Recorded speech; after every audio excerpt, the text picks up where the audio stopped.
بسم الله الرحمن الرحيم الحمد لله رب العالمين والصلاة والسلام على سيد المرسلين سيدنا محمد وعلى آله وصحبه وسلم تسليما كثيرا. السلام عليكم ورحمة الله وبركاته. Alhamdulillah, it's a great honor to be here, so we'll jump right in as we have a little bit of a late start.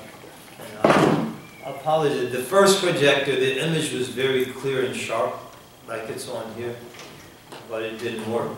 And this one is working, but the image isn't very sharp. So, but it's not that important even. I have a very detailed PowerPoint for this particular book, but the computer crashed and the backup is on a flash drive I forgot to bring. And it's in a whole jar or basket of flash drives. So I didn't want to have my wife just going through. So I just made some brief notes to kind of guide us, inshallah. So the first thing is that this presentation today is based on the book of Al-Hadith al-Muhasibi, Risalat al-Mustarshideen, so which we've translated as the treatise for the seekers of guidance, those who are seeking guidance. And it's a very influential book that's been commented on and critically edited by the great Syrian scholar Abdul Fattah al-Ghudda. So we pray that we can just get some benefit from it. So the first thing we'd like to do is talk about al-Muhasibi himself first and foremost.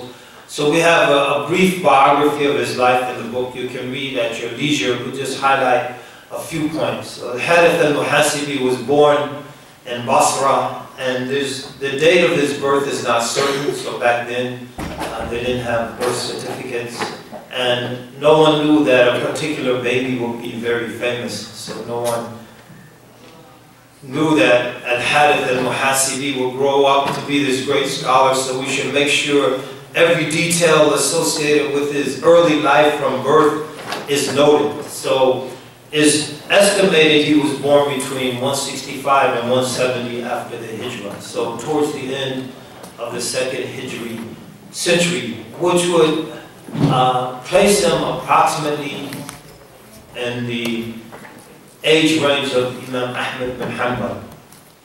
So he was a contemporary of Imam Ahmed. He was born in Basra, but he didn't spend much of his early life there. He moved on to Baghdad, where he spent the balance of his life and his career unfolded in Baghdad. So this is the early Abbasid period when he was first developing.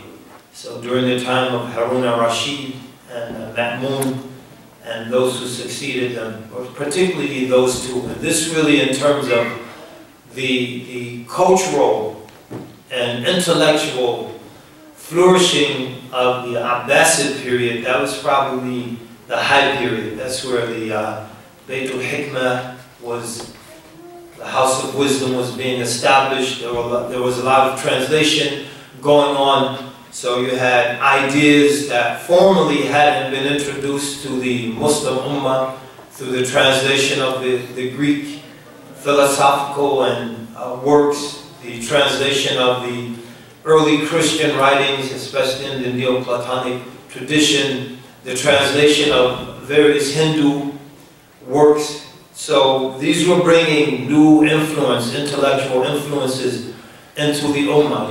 This was also the time where the religious sciences were being consolidated. So his birth corresponds with the end of Imam Malik's career. Imam Abu Hanifa passed in 150. The year Imam Abu Hanifa, rahimahullah, passed, Imam al-Shafi'i was born 150 after the Hijrah. So 15 to 20 years after that, Imam al-Hadith al-Muhasibi was born. Imam al-Shafi'i passes away in 204 after the Hijrah. And so the work that Imam Shafi'i was doing in terms of bringing the hadith into the process of legal formation was reaching its culmination.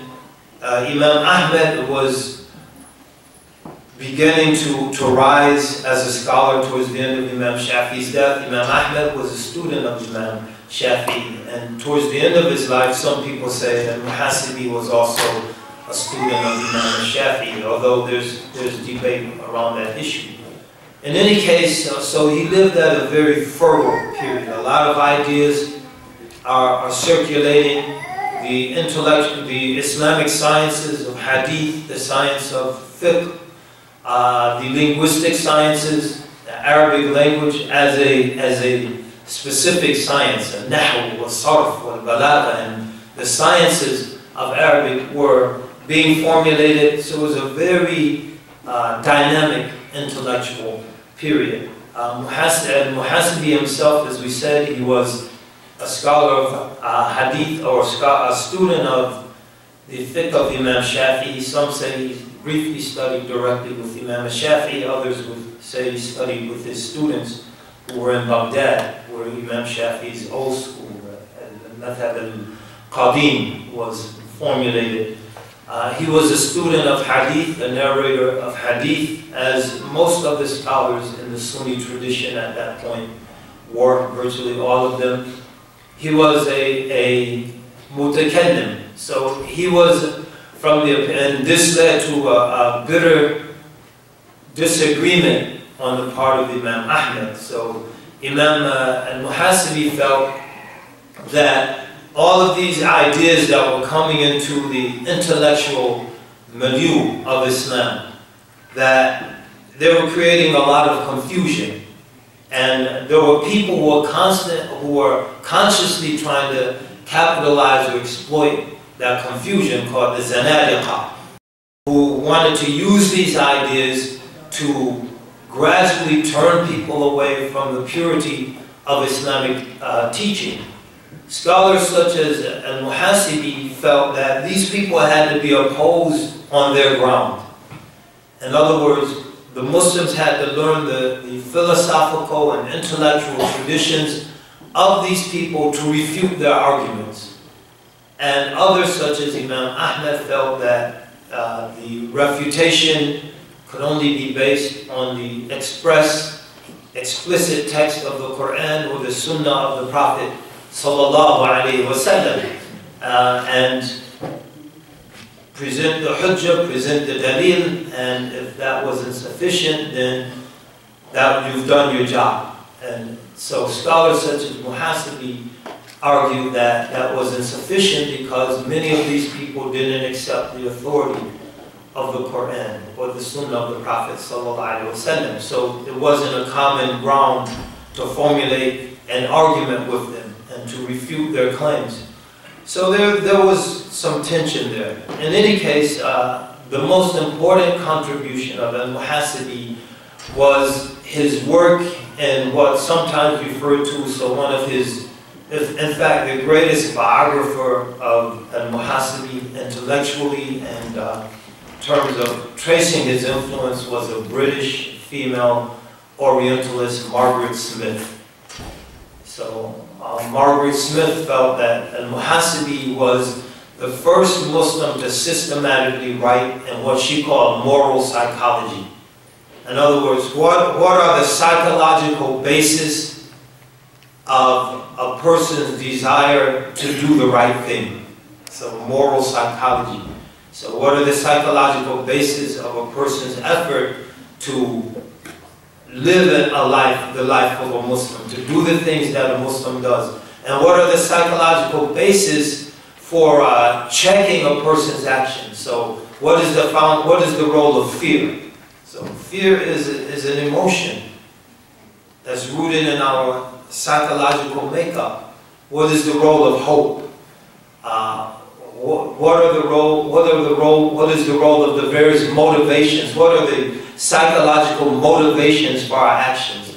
So Muhasibi was instrumental in systematically looking at the Quran and the Sunnah, the saying of the scholars who preceded him, and identifying these psychological foundations, if you will. So this was his great contribution, and he set these his findings and writings down and a series of books that have really laid the foundation for what became, we could say, Shari Tasawwuf.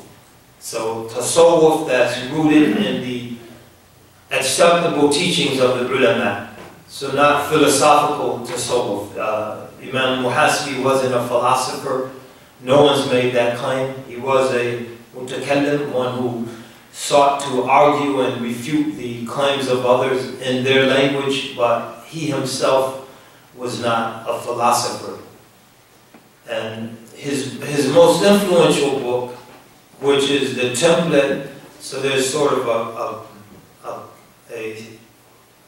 pedigree, if you will, an intellectual pedigree that starts with Imam al-Muhasibi with his book Ri'ayah bi Huquqillah. So carefully guarding the rights owed to Allah. It's a very systematic book.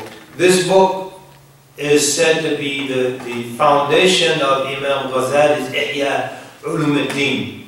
But it goes through a pedigree, as we say, so from Imam Muhasibi, Abi Talib al-Makki, and his book Qut al-Qulub.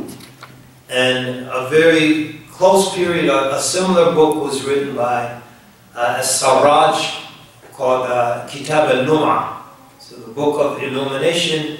And then from Al-Sarraj, about a century later, Imam Ghazali writes Ihya Ulumuddin. So most scholars say that the template for the Ihya was Imam Muhasibi's book, Ri'ayah bi Huquqillah. He wrote many other books. The one that we're going to be dealing with today, Risalatul Mustarshidin, is a very brief book that summarizes in a very informal style. So if you look at Ri'ayah, it's very systematic. Another book he wrote called An-Nasaih, so the counsels, is also a very systematic book. The Risalatul Mustarshidin is not as systematic, but it captures the foundation of his methodology, which, as we said, is looking at the Quran, looking at the Sunnah, and then looking at the sayings of the scholars who preceded him, and identifying the psychological foundation for our actions, and actions that could be described as impacting our journey to Allah. And hence the title, subtitle here, Faith. So our faith is the foundation of our spiritual life. Why? Because our faith is what allows us to accept the guidance of the Quran and the Sunnah.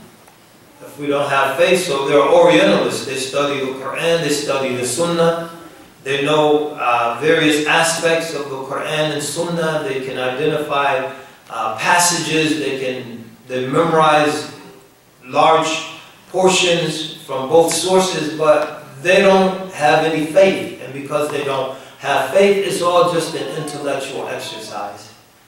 But our faith is translated into action. Our faith is translated into action. As some people say a hadith, some say a saying of the early generations, ليس الدين بالتمني ولكن ما وقر في القلب وصدقه العمل. That deen here, meaning faith, isn't a wish. It's not something you wish for. It's not just a fleeting thought. ليس الدين بالتمني ولكن rather ما وقر في القلب is what settles firmly in the heart. وصدقه العمل, and then is testified to by the actions. It's testified to by the action. So this is the idea of faith translated into action is the foundation of our religion. Hence faith, activism. So activism is a natural consequence of faith. It's a natural consequence of faith. When the Prophet ﷺ mentions the faith, al-iman bid'un wa sab'una shu'ba. Faith is 70 some odd branches. أفضلها قول لا إله إلا الله The best of them is to say La ilaha illallah and to internalize the meanings of that. وَأَنَّهَا إِمَاطَةُ الْأَذَى عَنِ الطَّرِيقِ.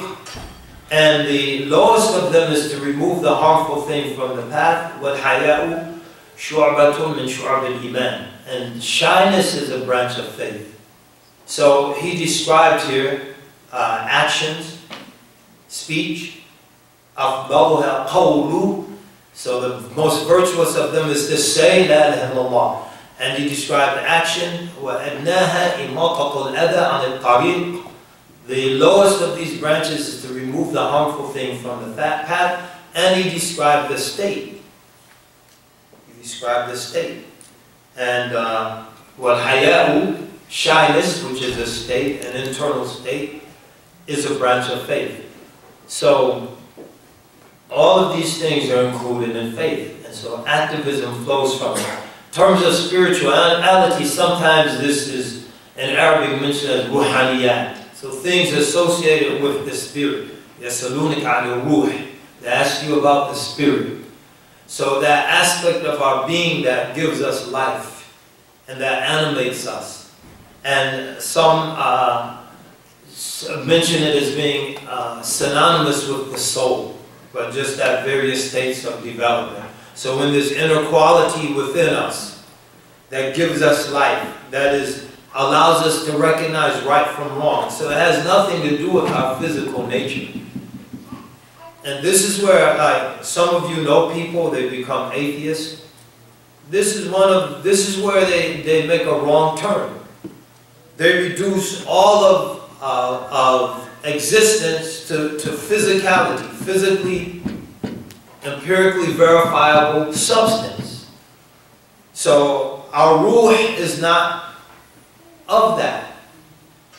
Allah subhanahu wa ta'ala is not of physical substance. لَيْسَ كَمِثْلِهِ شَيْءٍ, which immediately tells us something. What does that tell us? If Allah tells us in the Quran, لَيْسَ كَمِثْلِهِ شَيْءٌ وَهُوَ السَّمِيعُ الْبَصِيرُ, there's nothing like unto him, yet he hears and sees. What does that tell us? This is a question I'm asking you guys. There's interaction involved. لَيْسَ كَمِثْلِهِ شَيْءٌ. What does this tell you? There's no wrong answer. Just take a stab at it. You can't compare it to anything that you know or think. Okay, you can't compare him to anything that you know or think. Therefore, he has eyes and ears like us. Okay, therefore he doesn't have eyes or ears like us, so his hearing is not like our hearing. It's a reality, but it's not like our hearing. We see with eyes and hear with ears. If our eyes are damaged or our ears are damaged, we can't hear. So, if Allah doesn't have these appendages as we have them, does that mean He can't hear or see? No. Yet He hears and He sees. Therefore, what does this tell us? Something deeper related to the issue of atheism. It's not physical. He's not physical. And therefore, as it relates to the issue of atheism, you can see him, you can feel him. This is what they're saying, so he's not there. Okay, that's what they say. Yes, sister. He exists, but in a different form, like it's a kind of power or energy, something that we cannot recognize. Right, that's what all the brothers are saying. But in terms of atheism, it is beyond the physicality of the the methodologies of science that analyze this and tell us what this is made of and composed of, through what? Through deduction. Those methodologies have no validity. They have no meaning. They're worthless and meaningless in terms of explaining Allah subhanahu wa ta'ala. So when the atheist says, prove to me God exists, he or she is saying, based on the methodologies that prove that this tapestry exists and that this microphone exists. And so the person scrambling, trying to do it, you can't do it. You can't do it, so the whole question is predicated on a false premise. And if the premises are false, the argument is automatically going to collapse. So we have an entirely different methodology for establishing the existence of Allah Ta'ala. Now, in terms of the beginning of the creation, that's another issue. We can use scientific terminologies, methodologies, and we can use logic. So, for example, the atheist says, well, we didn't think the universe was always here. And immediately, what is that claim? The universe was always here. Claim no creator. No beginning and no end. But what is it? Is that science? That's faith. They won't say it, but they're saying, I believe the universe is always here. They don't have any proof. Richard Dawkins won't even make an argument. It was always here. It was contained in dense, deeply heated matter that resulted in the Big Bang. And so the theist has a better explanation. Most scientists today, and this is the first book I recommend, for those who are wrestling with this issue, or you know someone.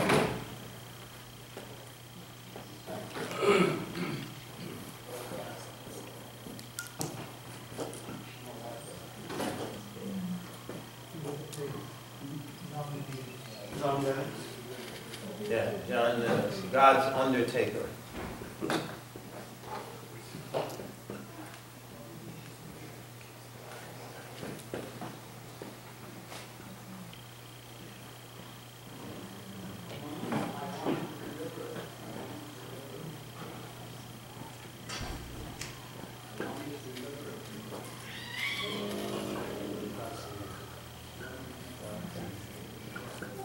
God's Undertaker, has science buried religion?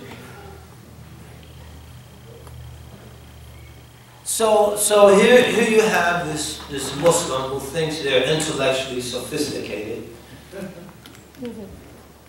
that I don't believe in Allah. Okay, so how did all this start? So the atheist says it was always here. That's an axiom. What's an axiom?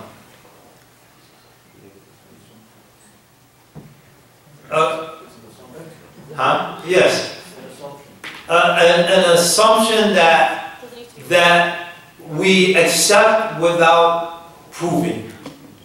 So it's something that is an integral assumption needed for an argument that we accept as a given. So the atheist accepts as a given that this dense matter, it was just always there. And the universe contained in it was always there. There is no proof for that. That's why it's axiomatic. But it's essential to their argument. As a theist, we don't accept that it's always there.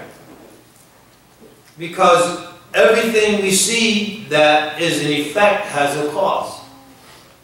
We don't accept that this marker was always there. We accept that whoever, Faber, one of these companies made it. They manufactured it. They took this stuff and they put it together. We don't accept that just through irrational processes. Like the basis of Darwinism is called what? What kind of selection? But random selection, right? Random.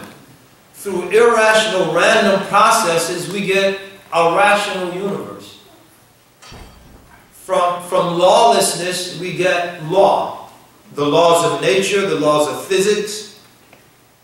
So we don't accept as axiomatic. We don't accept, so first of all, we say, if there's a footprint, someone walked by and made it. Right? The footprint. If there's a pile of dung from a camel, we assume what? A camel dropped it. Al-ba'ratu tadullu ala al-ba'ir. A pile of dung indicates there was a camel. We don't see a pile of dung and think, oh, it just made itself.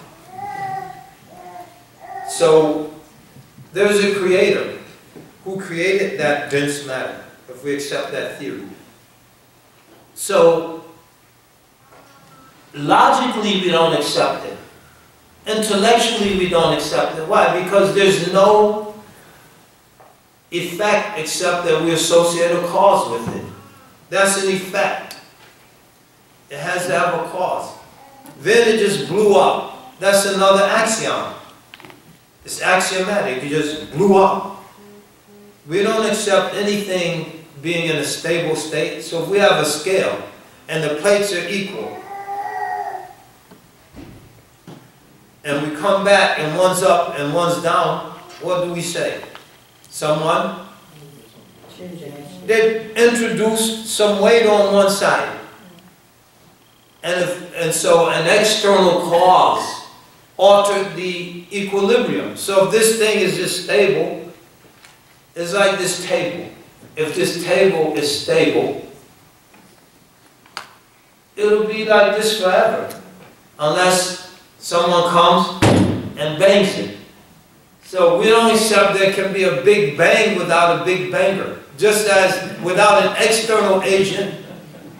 Right, can there be a big bang without a big banger? Where the table just minding its own business. All of a sudden, boom! We'd all run out of here. Or we start making dua, a'udhu billahi minash shaitanir rajim. Right, this is an external agent, me, caused it to bang. So if that's the theory, then an external agent, God, altered the equilibrium, stability of the dense matter and it exploded. Then what's the third axiom of the atheist? So the first, it was always there. The second, the stability and equilibrium was disrupted without an external agent. So it was there without being created. Its stability was interrupted without an external agent. And what's the third axiom? No afterlife. Not that, just the boom. It keeps expanding. Okay, well that's not an axiom. The axiom is that Random. exactly, this random, every explosion we witness results in chaos. Right? In human history, have we ever known an explosion that if we put a bomb in sand, there's sand all over the place, just randomly scattered. If we put a bomb in a barn full of haystack, we're just making examples for the Homeland Security people out there. We're not going to blow up into the barns out here. Just make an example. Bear with me. You have to clarify things these days. We give them the 5 minute song. I heard you Muslims getting ready to blow up a farm. No. Make an example. If we put a bomb in a barn full of hay, what's going to happen? There's going to be hay all over the place. And if we had 10 barns, and we put 10 bombs in 10 barns full of hay, is the hay going to go in exactly the same pattern from each? They're each going to be different. So the axiom is that this random explosion resulted in all of this order and all of the laws that we experience in the universe. Yes, salam. Man, that was some kind of explosion. Like boom! And then we get stars and constellations, we get laws of physics that if you alter the size of the sun by 1/1 billionth, then the whole solar system, our solar system couldn't exist. We get all of this precision from the imprecision of an explosion. We reject all three axioms. We reject all three. Then, one second, a fourth point, all of that's dealing with physical. How did all that explosion evolve into human consciousness and intellect?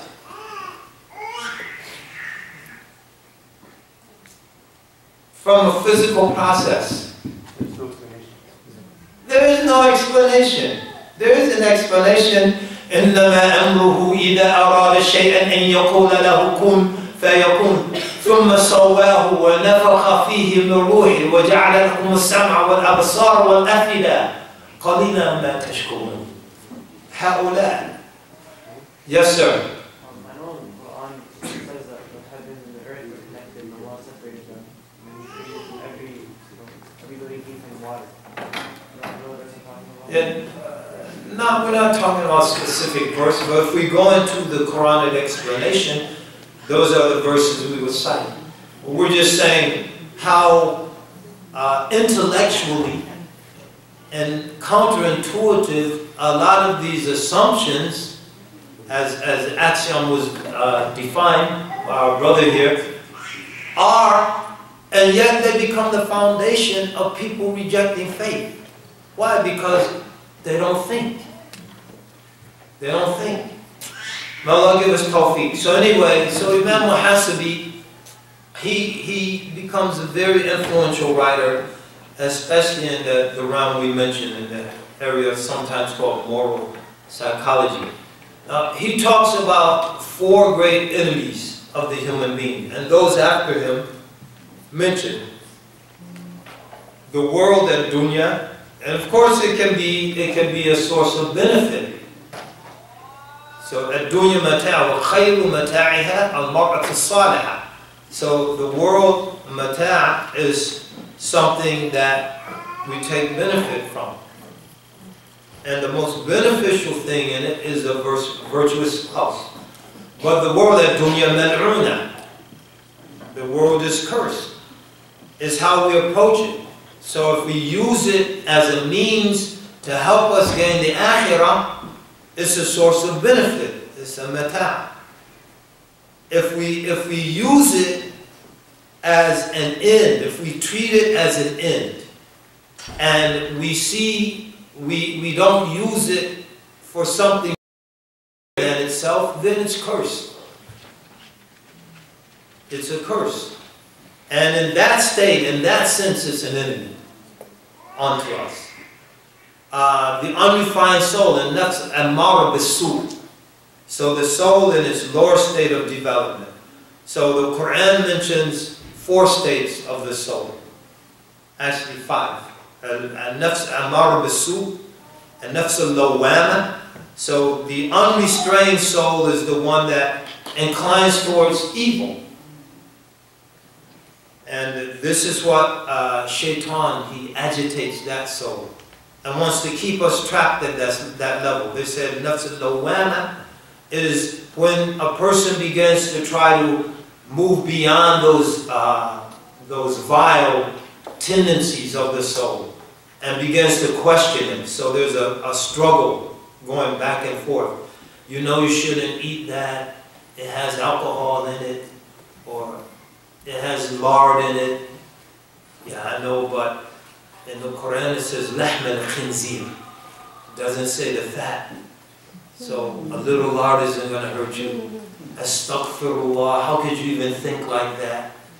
Where does the lard come from? It comes from the flesh. No, but it doesn't say lard nowhere in the Quran. You don't even know how to say lard in Arabic. And so it's nafsul lawama, it's back and forth. Then if we struggle through that, is the nafsul mutma'inna, is contented now. Contented with Allah. And then the other 2 are associated with that, or radiyah or mardiyah. It's pleasing to Allah. And it's pleased with Allah. And then some scholars add 2 others. They add, after the nafs al-lawama, the nafs al-mulhima. So the inspiring soul, it urges towards good. And then after the nafs al-mutma, the mardiyah, and nafs al-kamila, the perfected soul. And in that state, everything that it inclines towards is consistent with Sharia. And they say that this is an expression of the hadith of the Prophet sallallahu alaihi wasallam, لا يؤمن أحدكم حتى يكون هواه تبعا لما جئت به, which leads us to the next one. No one of you truly believes until the very inclinations, or what we translate here, the vain desires of the soul are consistent with what I've brought. And the next enemy, the hawa. So the vain desires that come spontaneously. So sometimes they're called the caprice of the soul, or the whims. That just sudden suggestion. Like, just, aren't you hungry for Burger King now? Yeah, but you don't even know what's in that hamburger. But you can't prove. It's back to the nafs al-lawwama. But it has a U and a K on it. It must be kosher. Yeah, but there's manashef, it's the kosher wine. So U and K doesn't mean it's halal. You're just being a stickler. So those impulses, eat it, drink it, smoke it, that whim, if it's obeyed, will ruin a person. It comes from that unrestrained nafs. As Muslims, and this is something Imam Muhasibi and those who follow him try to lay out for us, a path that leads us away from the vain desires, away from and refines our soul, so that we can move towards Allah subhanahu wa ta'ala without the chains of desire holding us back. So, in the Quran is mentioned, وَأَمَّا مَنْ خَافَ مَقَامَ رَبِّهِ, and these two are brought together, the nafs and the hawa. وَأَمَّا مَنْ خَافَ مَقَامَ رَبِّهِ وَنَهَى النَّفْسَ عَنِ الْهَوَى فَإِنَّ الْجَنَّةَ هِيَ الْمَأْوَى. So the one who fears the time they will stand before their Lord.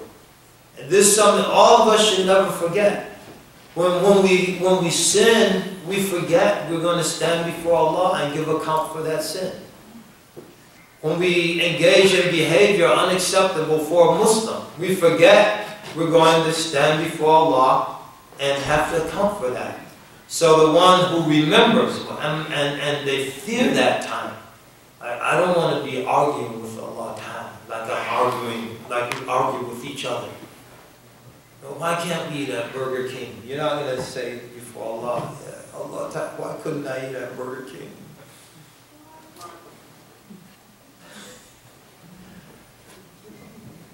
Too much sweat. وَأَمَّا مَنْ خَافَ مَقَامَ رَبِّهِ, the one who fears the time they will stand before their Lord. وَنَهَى النَّفْسَ عَنِ الْهَوَى, and they deny their soul its vanities.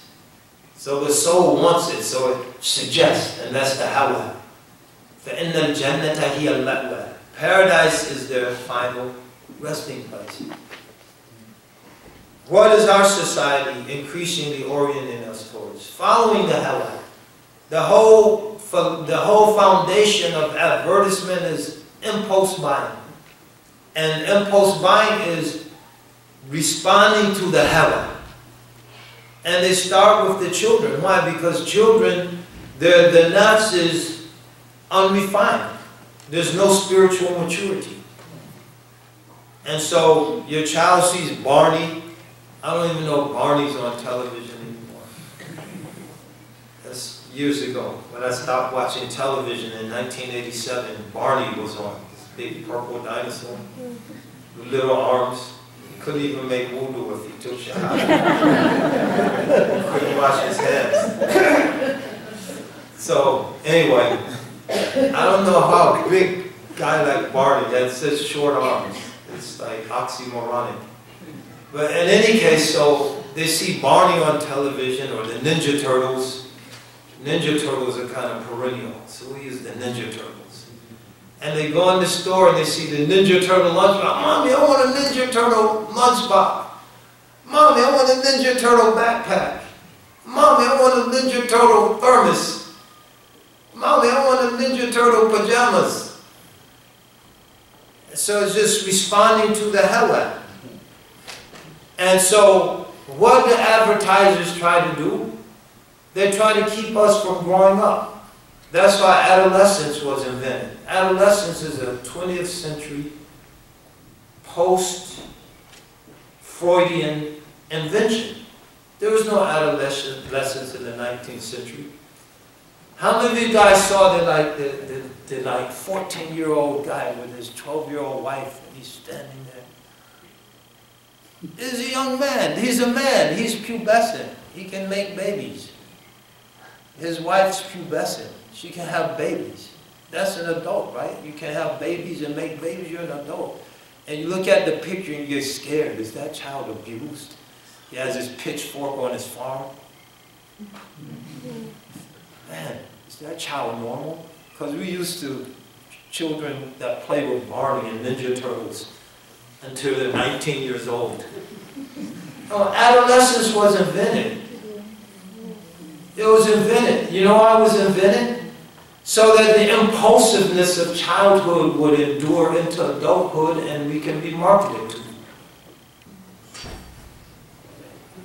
That's why adolescence was invented. Does that make sense? Yes. There's okay, book number 2. Is this an eraser? Yeah, it is. It is. It's a nice one. It's not fat. You can't get your hand around it. You can hold it with your pinkies.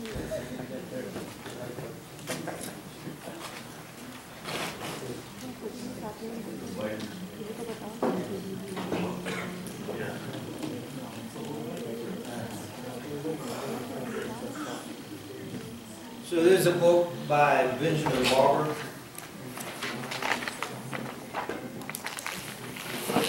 Benjamin.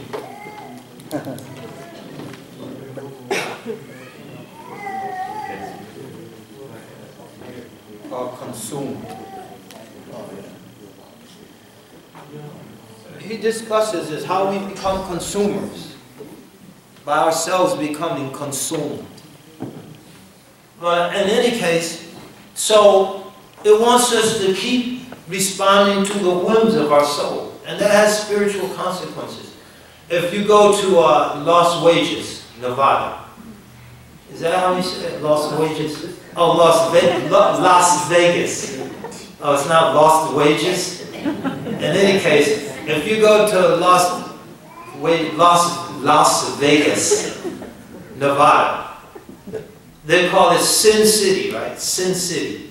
What's the theme of Sin City? Surrender to your desires. Surrender to your desires. Don't try to suppress them. Surrender to your desires. It said just go, do it. You want to do this, you want to do that, you want to do this, just do it. And this becomes the slogan that captures the zeitgeist, the spirit. So the spirit of our time, the Zeit is the time, and the Geist is the ghost. Poltergeist. Ooh. So the zeitgeist, the spirit of our time is surrender to your desires. And so Imam al-Muhasibi and those who followed him and those who preceded them, they just started to write about it, trying to encourage us to restrain our desires. Why? Because this is the key to paradise. This is the key to true human liberation. They tell us, and this is a lie. This is a lie that materialist society and civilization tell us.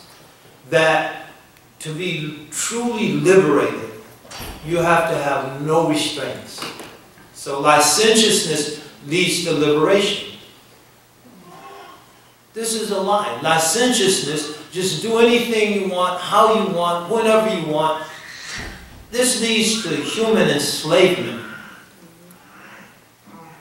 And now you see, people are enslaved in the name of freedom. People are enslaved in the name of freedom. So you go to 5 years ago, you go to all the girls in the summertime, when they all have their belly buttons out. You say, are you free? Of course I'm free. And how come you dress like everyone else? What's the freedom in that? Now it's spandex, right? Even, I mean, Muslims try to make it work. Sisters, it can't work. You know, if I get the boots up high enough, or I could somehow be like everybody else. It's like, are you free?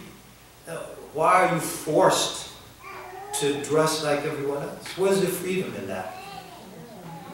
The Muslim is free. Like, we could just wear this last year, next year, 3 years ago, 5 years ago. That's freedom, right? Sister, you're free. Just put on your hijab, ikhlas, you're done. Excuse me, sir. Yes? Just an argument here. What if somebody say that you Muslims are all wearing hijab, and where is the freedom in that? I am obliged to wear the hijab. What if somebody argue with me with the same way you're arguing right now? Where's the freedom in that? Yeah, they say that you said a while ago, Right. you are obliged to follow everyone else. Where is the freedom in that? And I'm asking you, if somebody will argue with me, where is the freedom to follow Okay, everyone? I'm getting to that, but since you're making me skip ahead, I'll skip ahead.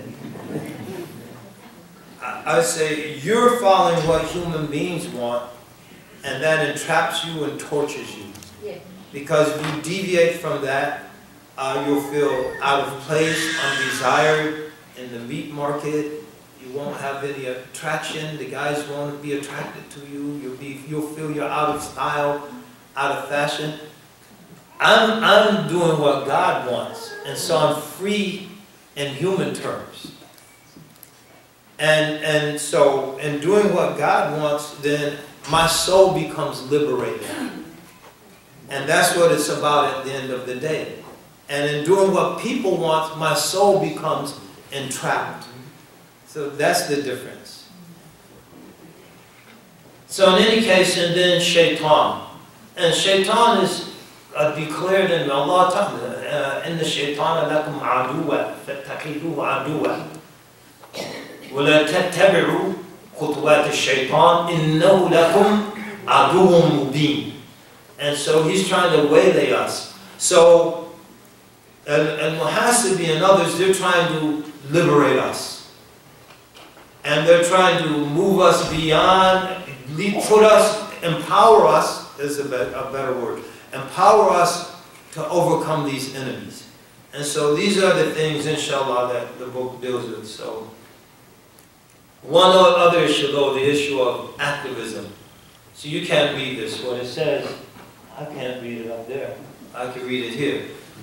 So the issue of activism. Be mindful of Allah wherever you are and follow up any misdeed with a weightier good deed, which will eradicate it, and deal with people on the basis of good character. So اتق الله حيثما كنت وأتبع السيئة الحسنة تمحها وخالق الناس بخلق حسن. These are 3 levels of activism. There are actions. So اتق الله حيثما كنت. So the essence of taqwa, امتثال الأوامر واجتناب النواهي. Implementing the orders, avoiding the prohibitions.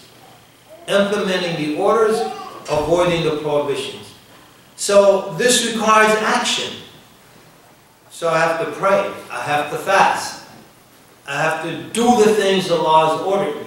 And avoiding the things Allah has prohibited, this requires action. I have to avoid going to certain places. I have to avoid doing certain things. This involves action. And any misdeed you do, follow it up with a weightier good deed that will eradicate it. This requires action. So, and some of the early scholars mentioned, if you sin in a place, you should go back to that place and do a good deed. Just go back there and say, Subhanallah walhamdulillah wa la ilaha illallah, Allahu Akbar wa la hawla wa la quwwata illa billahi al-aliyyil azim. Why? Because when that spot bears witness, Yawm al-Qiyamah, it will bear witness to the sin, and it will bear witness to the good deed. And the good deed is weightier. وَلَا تَسْتَوِ الْحَسَنَةُ وَلَا السَّيِّئَةُ. We mentioned in Jum'ah yesterday. Good and equal are not evil are not equal. الْحَسَنَةُ بِعَشْرِ أَمْثَالِهَا إِلَى 700 ضِعْفٍ إلى أضعاف كثيرة. And السَّيِّئَةُ واحدة. The evil is one against us, the good is 10, 700, many times over and beyond that for us. So this involves action. وَخَالِقِ النَّاسِ بِخُلُقٍ حَسَنٍ. Deal with people on the basis of good character. This requires action. So we should be dealing with people with good character. We shouldn't be lying to people. We shouldn't be deceiving people. We mentioned at Fajr this morning, we should be faithful in our contracts. They're faithful in their contracts when they convene them.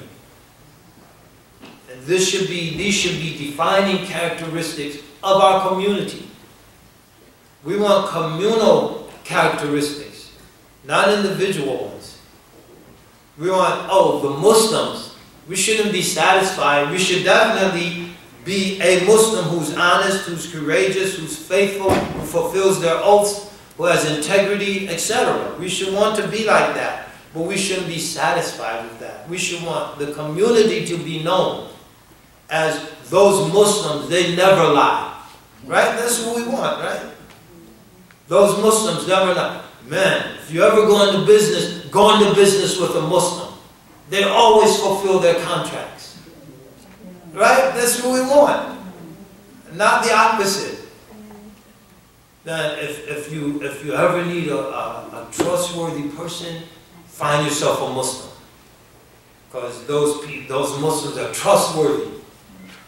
Their prophet is called Al-Amin. They can get to the root of things. I researched it. Maybe that explains it. That's what we should want. We should want to be an ummah of goodness, an ummah of integrity, an ummah of truthfulness and honesty. That means some Muslims will tell lies occasionally, but the dominant characteristic of the community will be the opposite. It will be truthfulness and honesty, etc. And all that requires activism. So, and then what we formally know as activism comes out of these three. But we have to have a balance between the three so we don't attain to activist burnout. And that's why the first two are important. Some people confine activism to خَالِقِ النَّاسِ بِخُلُقٍ حَسَنٍ. Do good things and deal with people in a good way. Don't abandon people. Speak up for the weak.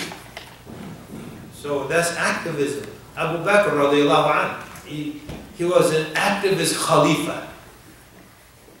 So when أيها الناس لقد وليت عليكم ولست بخيركم فإن أحسنت فأعينوني وإن صدفت إن أخطأت فقوموني الصدق أمانة والكذب خيانة الضعيف فيكم قوي عندي حتى آخذ له الحق والقوي فيكم ضعيف عندي حتى آخذ منه الحق إن شاء الله. So that's activism, right? The strong with you is weak with me until I take from him the right owed to others. The weak with you is strong with me until I secure for him the right that's owed to him. Inshallah. Help me to do good. Everyone participate in this project. If I do good, help me to do better. Help me to continue doing good. If I err, straighten me out, correct me. So, but activism, al-amal, inna alladhina amanu wa amilu salihat. Those who believe and do righteous deeds. It's comprehensive. Righteous deeds in relationship to Allah subhanahu wa ta'ala, as-salah, etc. Righteous deeds in relationship to our soul, at-tawbah. Righteous deeds in relationship to the people. Those are three realms, and all three are touched on in what we will deal with subsequently. So, to go into the book, the foundation of our actions is following the straight path. So if you turn to page 8 and 9 here, Assalamu alaikum, very quickly. So the black is the text, and the regular print is my commentary. Those limits have been demarcated by the Book of Allah, Book of Allah Most High in the way of His Messenger, peace upon him, and what the rightly guided Imams have agreed upon. This is the straight path that Allah has called His servants to. He says in His book, this is my straight path, so follow it. إِنَّ هَذَا صِرَاطِي مُسْتَقِيمًا فَاتَّبِعُوهُ. So this is my straight path, follow it. So this is the foundation of our actions, following the straight path of Allah subhanahu wa ta'ala. Do not follow divergent paths that lead you away from His path. Thus have you been admonished in order to obtain God consciousness. So the Messenger of Allah mentions, incumbent upon you to adhere to the way, to my way and the way of my rightly guided successors. Bite into them with your hind teeth. عَلَيْكُمْ بِسُنَّتِي وَسُنَّةِ الْخُلَفَاءِ الرَّاشِدِينَ الْمَهْدِيِّينَ عَدُّوا عَلَيْهَا بِالنَّوَاجِذِ. Cling to them with your hind teeth. So we have been enjoined to follow the straight path. اهدنا الصراط المستقيم. So we're saying that as believers. We believe in Islam, therefore we accept the Quran and its guidance and the validity of the Quranic message. So as a believer, we're asking Allah, guide us to the straight path. Not to guide us to it per se, we're already on it in the sense that we're Muslims. Help us to follow it and to stay on it. Now that we've found it, we want to stay on it. We want to follow it. And we want to follow it to the end. So we're on this path. We don't want to fall off. This Islam is a marathon. It's not a sprint. The sister converted yesterday. Remind her. Where's Sister Nina here? Her friend. She said, oh, you're both here. Nina and don't tell me. India. Oh, you're both here? No, she's not. But Nina's here. Nina, remind her, Islam is a marathon, it's not a sprint. Don't let her burn herself out. No, I have to learn Arabic, I have to do this, I have to wear niqab, I have to, and then just overwhelm themselves, like slow down. I have to learn fiqh, I have to learn sunnah, I have to learn tajweed, I have to memorize Quran, I have to just slow down. It's a long, long race. Get a nice, comfortable pace, settle in. How long is a marathon? Yeah, 26 miles. It's 20 miles. How long is 100-meter dash? Before you answer that, I have another question. Who's buried in Grant's tomb? What's that question? Who's buried in Grant's tomb? Who's buried in Grant's tomb? Grant. How long is 100 meters? 100 meters. Don't slow down. It's a marathon. It's 26 miles. You like Hussein Bolt. Did I say Hussein Bolt? They can't say the H in Jamaican. See, it's not Hussein, it's Hussein Bolt. No, I don't know. That someone said that. I don't know if it's true. It's probably not true. But don't make believe you're Usain Bolt. And then you burned out after 100 meters and now you have 26 more miles to go. Yes, there was a hand up. And yes. Wa alaikum salam wa rahmatullah. I'm not trying to take it off the subject, but I got a question. No problem. We're supposed to stay on the straight path and we're supposed to be guided and do what Allah has ordered us to do with the Quran. But when you're dealing with your nafs, how, even though your nafs is you, how do you, sometimes it becomes separate, yourself and then your nafs, because sometimes your nafs do not want you to follow what you're supposed to do. So how do you put the discipline in there to cause yourself to get up with righteousness and follow what Allah has ordered you to do? Ask me that question at 4 o'clock this evening. We're going to spend all day answering that question. There'll be a question and answer papers shared. There'll be question and answer papers and if you have verbal questions also. We'll do it at the end. And you can interject periodically, but that particular question, that's what all day we're going to spend trying to answer, inshallah. And in terms of yourself and your nafs, the distinction, so the Prophet says, أعدائك النفس التي بين جنبيك. So the most dangerous of your enemies is that nafs between your two flanks. So there's a distinction implicit in that. So we're enjoined to follow the straight path. So there's something here, just want to read something of a volunteer to read this. So,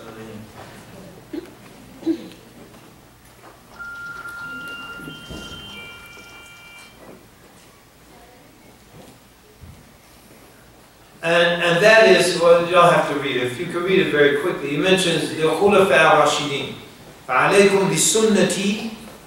So he mentions this hadith from the Prophet after mentioning the birth from the Quran. إِنَّ هَذَا صِرَاطٌ مُسْتَقِيمٌ فَاتَّبِعُوهُ وَلَا تَتَّبِعُوا السُّبُلَ فَتَفَرَّقَ بِكُمْ عَنْ سَبِيلِهِ. And so he mentions the verse, then he mentions عَلَيْكُمْ بِسُنَّتِي وَسُنَّةُ الْخُلَفَاءِ الرَّاشِدِينَ الْمَهْدِيِّينَ عَدُّوا عَلَيْهَا بِالنَّوَاجِذِ. What's important here is that we have a living tradition. We're part of a living tradition. We're part of a living tradition. In other words, the knowledge, prophetic knowledge, has been handed down to us. It's been handed down to us by the Sahaba, and particularly the scholars amongst them. And it's been handed down from the Tabi'een, and the Tabi'een, and the scholars of this Ummah.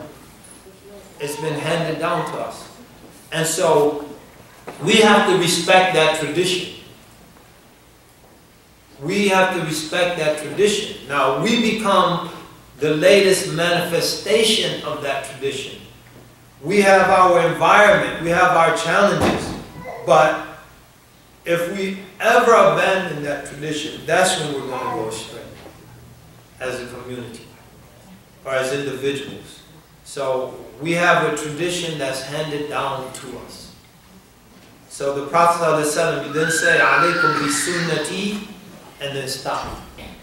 "Alaykum bi sunnati wa sunnat al-khulafa ar-rashidin al-mahdiyyin. Addu alayha bin nawajid." So the second point, he says, bite into them with your hind teeth. Cling to them with all of your strength, which is a metaphor.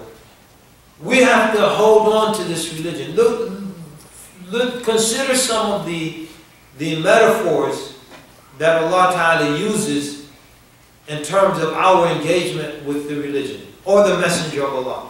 So here he says, "Addu alayha bin nawajid." Bite into them with your hind teeth, like a pit bull. Just clamp down and chomp down. Once a pit bull bites in and locks up, how do you get it to let go? It's very difficult. You have to, excuse my French, you have to bust them over the head with something. Bam! Then he might not let go. He just die locked up on you. But that's how bite in. Addu alayha bin nawajid. Bite into it with your hind teeth. وَاعْتَصِمُوا بِحَبْلِ اللَّهِ جَمِيعًا وَلَا تَفَرَّقُوا. Like, cling fast, cling doggedly to the rope of Allah. If you're drowning and someone holds you a rope, you just casually, you're holding on with all of your might. That's وَاعْتَصِمُوا بِحَبْلِ اللَّهِ جَمِيعًا وَلَا تَفَرَّقُوا. So, cling to the rope of Allah.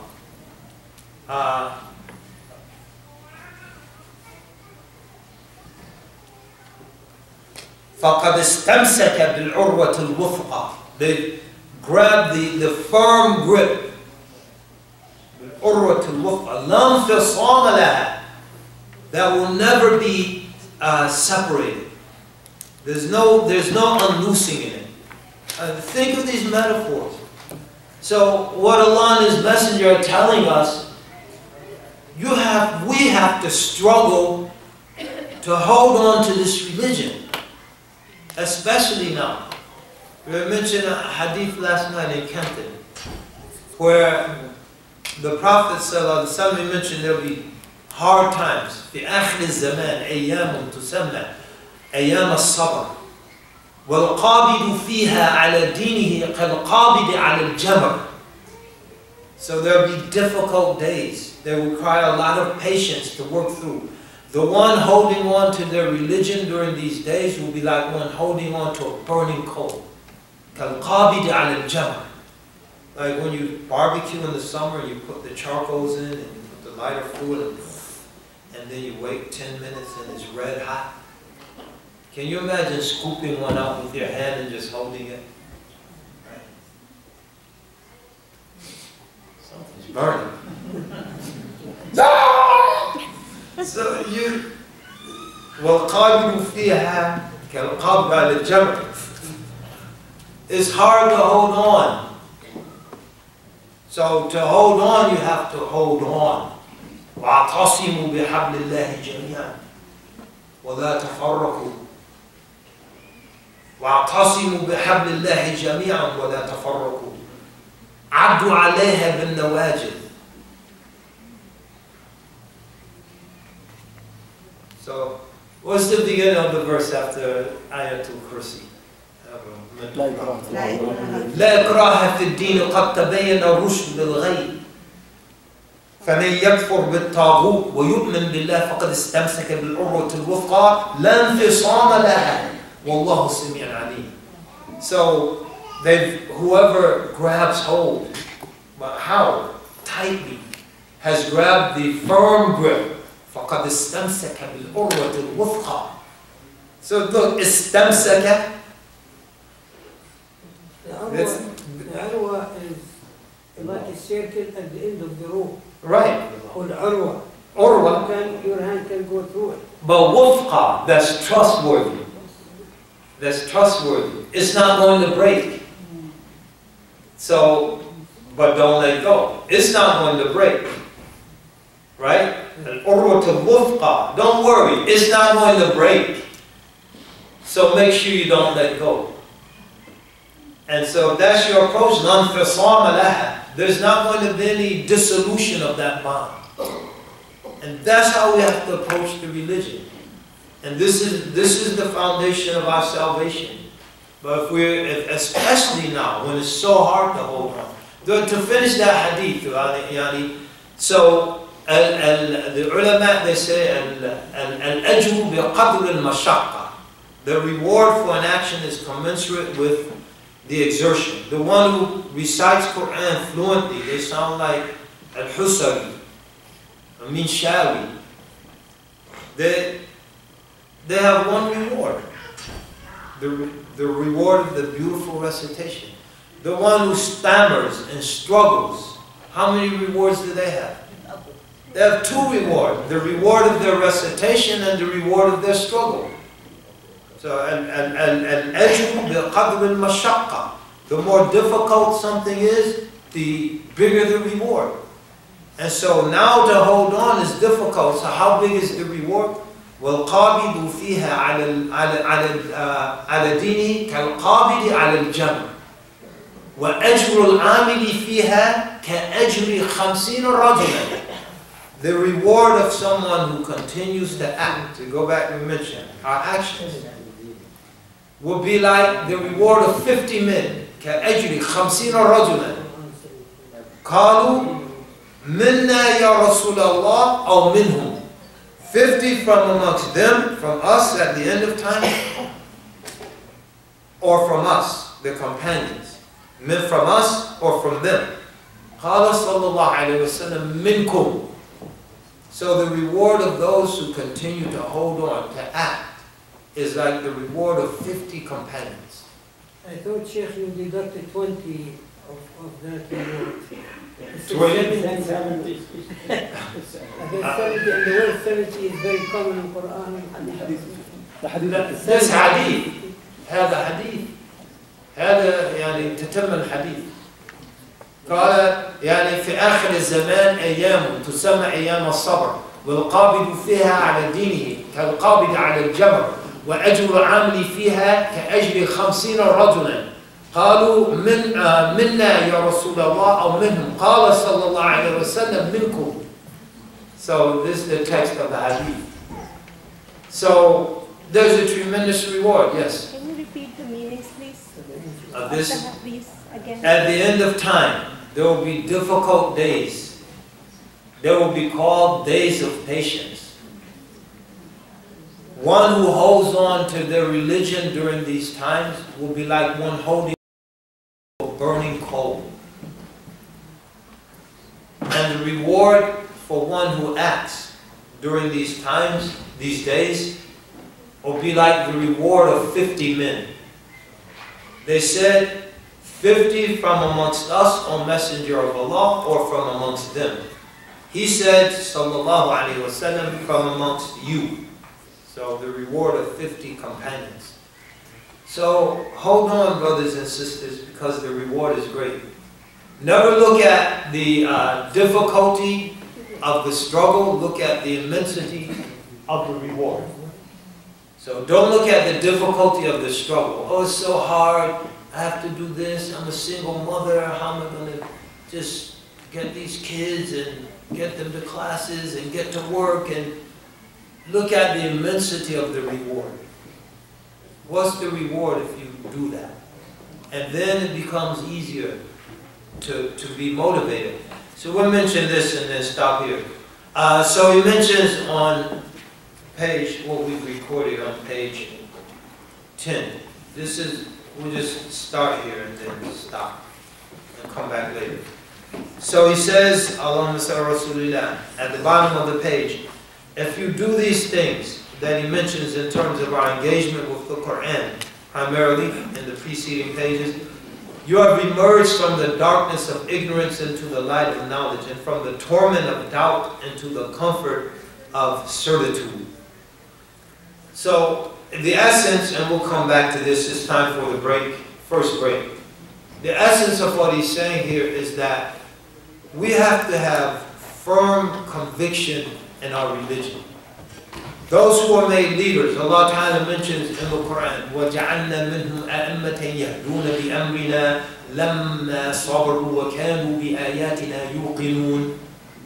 The leaders Allah made from the Bani Israel. He said, we made from them leaders who guided by our command after they patiently persevered through the trials and tribulations that prepare leaders.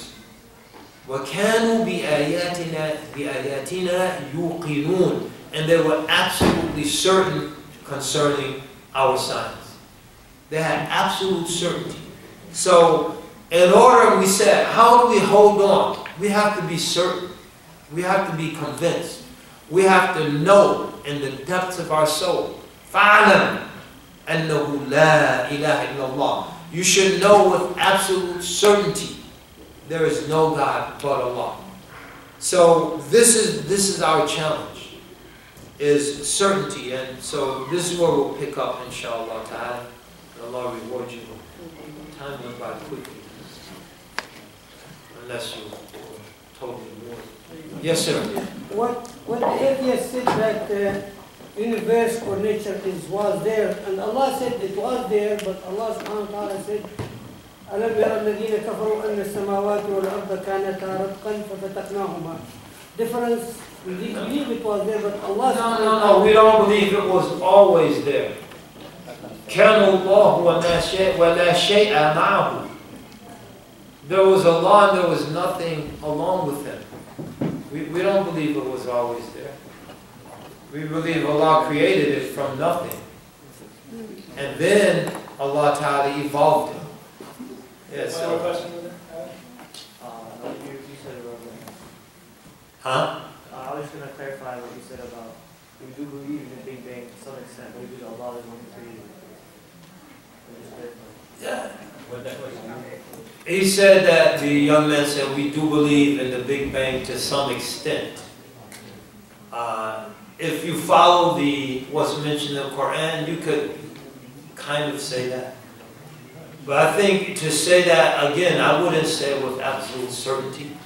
Because some of the things mentioned in the Quran, we don't know what they mean. And some of the things that science has established, they're theories that are constantly changing. So in other words, at one time, we believed that the sun revolved around the earth. So Ptolemaic astronomy. Then Kepler and Copernicus, Galileo, Kepler, Copernicus came along, and then we believed in a heliocentric theory, that the earth and planets revolve around the sun. We believed at one time in a theory of the relation of physical objects that could be accounted for by Newtonian physics. And then Einstein came along, and that was abandoned. And so what science establishes isn't absolute truth. It's relative understanding based on what at a particular time in history we can understand. Whereas what Allah Ta'ala establishes is absolute truth that we may or may not fully understand or recognize. So we can say to a certain extent, but not with absolute certainty. Okay, this gentleman then will stop. Unless he wants to. Back there. Are we at the end of time now? Because being a Muslim, you face a lot of difficulty. It's not like Al-Qabid or a jump, but it's close to it. Being a Muslim, even in Muslim countries, or being a Muslim in Western countries, you face a lot of difficulties.